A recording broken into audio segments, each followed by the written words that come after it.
ಎಲ್ಲರಿಗೂ ವಿಷ್ಣುಪ್ರಿಯ ವಿನ್ಯಾಸ ಚಾನಲ್ಗೆ ಸ್ವಾಗತ. ಇವತ್ತು ತಿಳಿಸ್ತಿರುವ ವಿಷಯ ವಿಡಿಯೋವನ್ನು ಹೇಗೆ ಎಡಿಟಿಂಗ್ ಮಾಡೋದು ಅಂತ.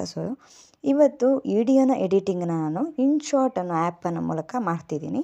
ಅದನ್ನು ಪ್ಲೇಸ್ಟೋರಿಗೆ ಹೋಗಿ ಇನ್ಶಾಟ್ INSHOT ಇನ್ಶಾಟ್ ಅನ್ನೋ ಆ್ಯಪನ್ನು ಮೂಲಕ ಡೌನ್ಲೋಡ್ ಮಾಡಿಕೊಂಡು ನೋಡಿ, ಅದನ್ನು ಇನ್ಸ್ಟಾಲ್ ಆಗಿದೆ. ಓಪನ್ ಮಾಡ್ತಾಯಿದ್ದೀನಿ.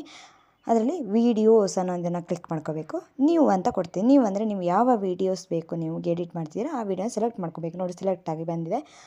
ಇದರಲ್ಲಿ ಸ್ಪ್ಲಿಟ್ ಅಂತ ಕೊಟ್ಟರೆ ನಿಮಗೆ ಯಾವ್ದು ಲೆಂತ್ 7 ಮಿನಿಟ್ ಇರೋ ಅಂಥ ವೀಡಿಯೋ ನಿಮಗೆ 2 ಮಿನಿಟ್ಸ್ ಬೇಕು, 3 ಮಿನಿಟ್ಸ್ ಬೇಕಂತ ನೀವು ಸ್ಪ್ಲಿಟ್ ಮಾಡ್ಕೋಬೇಕು. ಅದರಲ್ಲಿ ನೋಡಿ, ಎರಡು ಕಡೆ ಆ್ಯರೋ ಮಾರ್ಕ್ಗಳು ಕೊಡ್ತಿದೆ. ಎಷ್ಟು ಬೇಕೋ ಅಷ್ಟನ್ನು ಡ್ರ್ಯಾಗ್ ಮಾಡಿ ಕಮ್ಮಿ ಮಾಡ್ಕೊಳ್ತಾ ಬರಬೇಕು.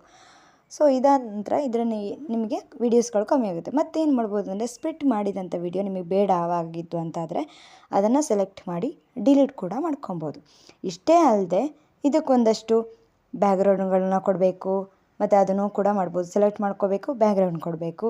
ನೆಕ್ಸ್ಟು ಸೆಲೆಕ್ಟ್ ಮಾಡ್ಕೋಬೇಕು. ಇದಕ್ಕೊಂದಷ್ಟು ಟೆಕ್ಸ್ಟ್ಗಳನ್ನ ಸೇರಿಸ್ಬೇಕಂದ್ರೆ ನೋಡಿ, ಇಲ್ಲಿ ಸೇರಿಸಿದ್ದೀನಿ ನಾನು. ಟೆಕ್ಸ್ಟ್ ಕೂಡ ಇಲ್ಲಿ ಬರುತ್ತೆ. ಟೆಕ್ಸ್ಟ್ ಅಂತ ಕೊಟ್ಟಾಗ ಟೆಕ್ಸ್ಟ್ ಕೂಡ ಸೇರಿಸುತ್ತಾ ಹೋಗುತ್ತೆ. ಹೀಗೆ ಇದೇ ಥರ ಎಡಿಟನ್ನು ಮಾಡ್ತಾ ಬಂದರೆ ನಿಮಗೆ ಎಷ್ಟು ನಿಮಿಷದ ಎಷ್ಟು ದೊಡ್ಡ ವೀಡಿಯೋ ಆದರೂ ಕೂಡ ನಿಮಗೆ ಒಂದು 3 ನಿಮಿಷಕ್ಕೆ ತೋರಿಸ್ಬೇಕು, 5 ನಿಮಿಷಕ್ಕೆ ತೋರಿಸ್ಬೋದು ಕೂಡ. ಈ ಥರ ನಾನು ಈ ಆ್ಯಪಿನ ಮೂಲಕ ಎಡಿಟಿಂಗನ್ನು ತಗೊಳ್ತಿದ್ದೀನಿ. ಬ್ಯಾಕ್ಗ್ರೌಂಡ್ ಬೇಕಾದರೆ ಬ್ಯಾಕ್ಗ್ರೌಂಡು, ಫಾಂಟ್ ಕಲರ್ ಆದರೆ ಫಾಂಟ್ ಕಲರು, ಫಾಂಟ್ ಸೈಜು, ಎಲ್ಲದನ್ನು ಕೂಡ ನಾವು ಈ ಇನ್ಶಾಟ್ ಮೂಲಕ ಅತ್ಯಂತ ಅದ್ಭುತವಾದ ಒಂದು ಆ್ಯಪ್ ಅಂತ ಹೇಳ್ಬೋದು. ನಿಮಗೆ ಬೇಕಾದಂಥ ಕನ್ವೀನಿಯೆಂಟ್ ಎಷ್ಟು ಬೇಕೋ ಅಷ್ಟು, ಅಥವಾ ನಿಮಗೆ ಒಂದಿಷ್ಟು ವೀಡಿಯೋನ ಸ್ವಲ್ಪ ಡ್ರ್ಯಾಗ್ ಮಾಡಬೇಕು ಅಂತ ಆದರೆ ಈ ವಿಡಿಯೋ. ಇದಿಷ್ಟಾದಮೇಲೆ ಇಲ್ಲಿ ಮೇಲ್ಗಡೆ ಒಂದು ಹೋಮ್ ಸಿಂಬಲ್ ಕಾಣ್ತಿದೆಯಾ ಇಲ್ಲಿ. ಆ ಹೋಮ್ ಸಿಂಬಲ್ ಒತ್ತಾಗ ಕನ್ವರ್ಟಿಂಗ್ ಅಂತ ಆಗುತ್ತೆ. ಆ ಕನ್ವರ್ಟ್ ಆಗಿ ನಿಮ್ಮ ಮೊಬೈಲ್ ಗ್ಯಾಲರಿಗೆ ಬಂದು ವಿಡಿಯೋ ಸೇವ್ ಆಗುತ್ತೆ.